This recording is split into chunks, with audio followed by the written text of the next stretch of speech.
Hello, beautiful people. So nice to see you. I am sharing 4 cards today, and I've been called to do this for a while, and I just don't understand why it's taken me this long to get to it, but here we are. And so the cards that I am drawing are from the beautiful Rebecca Campbell's Rose Oracle, and she has such gorgeous cards. And so I'm pulling cards for the fire signs, the air signs, earth, and water. And so the first card that I pulled is for the fire signs, Aries, Leo, and Sagittarius. And it is the child within. And this is all about the inner mother, innocence, gentleness, and tenderness. And so I'll share a little bit from the book. And it's a beautiful card. It has a mother holding the baby in her arms, and just beautiful colors around the mother in the image. And so the message for the fire signs: we can be hard on ourselves, expecting to heal according to a schedule and beating ourselves up when we make a mistake. So the rose wants us to release all hardness from our bodies and all of the hurt from ourselves. Find a way to soften. And it's interesting because I was on a chat this morning online, and that was a topic that came up, was soften into the wisdom that we are as women. And so the card goes on to say that we are all innocent children of the stars and the earth, and the flowers are here for us. And this is a soft place to remember. So a reminder to nurture that child within. And so this card is of gentle reassurance and compassion, and it brings a message of gentle understanding and tenderness. So treat yourself like the innocent child that you are. Take that inner child and let them rest deeply in the soft petals of your heart. And the card also comes with a soul inquiry. And so for the fire signs, something to think about. How can you tenderly tend to the child within? So that's the card for the fire signs. And the next card that I drew was for the air signs. And the air signs are Gemini, Libra, and Aquarius. And the card is the code of the seeds. And so this is about the blueprint within you. Take the next step. And so it's a beautiful card. It has a picture of a woman upside down in a womb-like enclosure around her.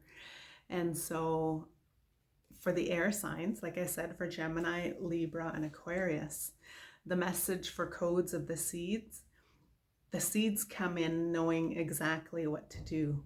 Within them, they hold the potential of entire forests and rose gardens. Seeds have an intelligent timing that is connected with the intelligence of the cosmos. We each hold the codes of a new humanity within us. Change is our natural state. And so the seeds must be buried in the darkness before they can bloom into the light. And so this card delivers the message that within you, you have all you need to create what you're destined to create, to move through everything that life delivers, and to navigate your way through any terrain. The blueprint has always been seated within. So trust that you have the codes within for the most glorious rose garden to bud and bloom. Trust the codes. Remember the blueprint. And this card has 2 soul inquiry questions. And so again, for the air signs, what's your soul calling you to do? And the second soul inquiry is, what's one baby step that you can take? So a beautiful message for the air signs. The third card that I drew was for the earth signs, and that would be, Taurus, Virgo, and Capricorn. And the card that I pulled is held. And so this is sureness of the soil, unseen help, support, and community. And it's a beautiful card with a grandmother at the top and the woman laying below. And so the card itself for, again, the earth signs, Taurus, Virgo, and Capricorn. When times are turbulent, keep yourself steady. You need something to hold on to. So if things are crumbling around us, we must find something that we can count on that won't budge. Deep roots hold us steady when the winds of change come blowing. We need a supportive community around us. And so the card goes on to say, this is an invitation to find something new, supportive ground. And so from there we can discover the sureness of soil, the holding of the roots. Reach out to the community for extra holding. We were never meant to grow on this earth alone. And so life happens and things change. And in the darkness of our longest, darkest night, we discover that it's in the empty spaces that we can be reached and held the most. And we discover that what we thought was a tomb was actually a womb. So you're being called to trust that the Great Mother has you. Trust in the sureness of her soil. Trust the process of what's unfolding. And you're not going through this alone. And again, for the earth signs, this has 2 soul inquiries. How can you call in more support in your life? And the second soul inquiry, what's holding you right now? So beautiful cards, beautiful messages. And the last card that I pulled is for the water signs. And so this is for Cancer, Scorpio, and Pisces. And the card that came up is Rapture. And Rapture is about sensuality, love, devotion, romance, ecstasy, and pleasure. And so this card with Rapture is all about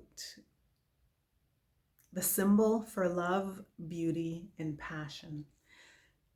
Many patriarchal religions have placed a shameful cloak around sensuality, sex, pleasure, ecstasy, rapture, and sexuality. One of the most natural, pleasurable parts of life has become conditional and judged. So the rose wants us to heal from this and remember the pleasure, the sensuality, and sexual preference and expression of desires can be some of the most sacred, miraculous things about being a human on earth. So it's okay to receive and give love and pleasure. Know your sensuality, know your passion, and your sexuality. They are all sacred and holy. Hold and connect with your sensual true nature and celebrate this in all people. So this, rather than a soul inquiry, has a rose transmission. And again, this one is for the water signs, Cancer, Scorpio, Pisces. My sensuality is sacred and holy. Other people's sensuality is sacred and holy. I open myself up to express and receive love in a way that feels safe and good to me. I release painful programming and experiences and return to love. So thank you to Rebecca Campbell for her gorgeous deck and the Rose Oracle. And I hope you found something that may be helpful or useful. And I'm wishing you well. Mwah. Sending you lots of love. And remember, always stay true to you. See you next time.